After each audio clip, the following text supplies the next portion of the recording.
In today's video, I'm going to be giving you a full walkthrough guide with all of the necessary information when it comes to equipment inside of Anime Expeditions. So first things first is the, bit of an introduction. So the inside of Anime Expeditions, you have the equipment, which obviously is one of the items you can farm. Now there are two types of equipment. So you have the equipment like this, which is primary equipment that is only equipable to one type of unit whenever you have evolved them. And the second one is the standard equipment. So standard equipment, or this one's called unit equipment, but standard equipment can be put onto any unit and has specific traits or buffs, whilst unit equipment obviously has traits, buffs, and abilities that it unlocks, but once again, can only be equipped to one unit. And if you're wanting to enter into my Battle Pass or Game Pass giveaway, all you got to do is comment your username down below, leave a like, subscribe, and go ahead and scroll on down on this video on mobile and hype this video. And that'll go ahead and enter you into my Battle Pass and Game Pass giveaway. And then on top of that, there's also another, system you might be confused about, which is equipment rerolls and equipment locks. Like you might have some of these and have no clue where or how to use them. I'll also cover that. But firstly is the equipment itself. So equipment is very easily unlocked. So some of it you can't unlock normally and you have to do crafting, which I'll cover that as well. But most of it will be unlocked inside of the basic story mode. So you have to do hard mode in order to unlock most of it. So you can see hard mode. Now, in order to do this, what you'll do is you can go to the fifth one. It's always in the fifth one on hard mode and farm these. This will allow you to get the pity drops or whatever, or just farm these equipments on that specific thing. So certain ones only have specific buffs or traits, but for example, the kunai gives damage and reduction to SPA. The katana gives boosts to physical damage and just increase in general damage. So obviously this would be best used on units that have damage type. This one, obviously this is standard. This gives damage and more range. The warrior's axe gives more physical damage and net minus SPA. And the magic book just gives boost to magical damage. So the best use cases, obviously, for some of these would be using them on the units that have that specific type of attack. For example, Cursed Student is a physical type, so putting a sword on him would be best. The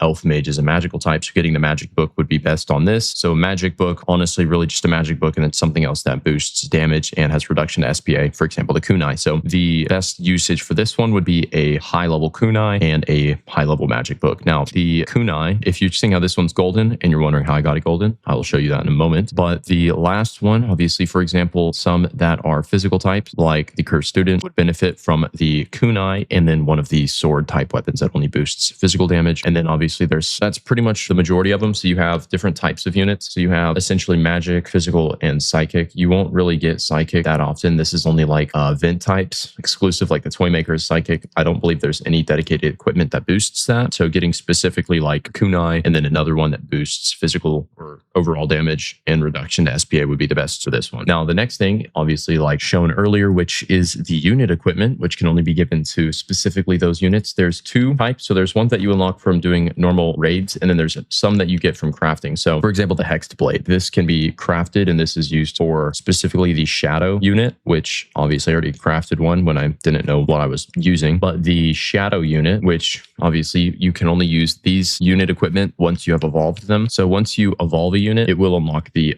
unit equipment slot, but until then it just has equipment slots. So firstly, to get most of these, like I said earlier, is unlocked through normal playthroughs. So as you can see, these right here, but they're only unlocked on the mastery modes, which are, hard difficulty. So for example, this one right here. So I can get the Promise Ring and the Technique Amplifier from these and get them out of pity. These don't really take that long and can easily be done in like less than 2 minutes, I believe, especially if you use specifically the attack type that is multiplied in this. So I could get both of these. So this is for the Salmon Sorcerer, this is for the Cursed Student, and then so on. These are for just all of the primary mythics units that you can unlock via summoning. Then for the other ones, obviously you have the one that you craft, and then some other units, you can only get them from raids, which is like, for example, the Berserk unit. We go over here to this right here. As you can see, if you go into the shop, you might notice this currency. So one of the items, if you go to play and then raids right here, the Spirit of Moonblade and the Hair Bells, these are going to be unlocked from doing these in the first mode, which is super easy, especially if you farm these raid totems. But the last one, for example, if you want to get the secret unit and then you evolve him to his max mode,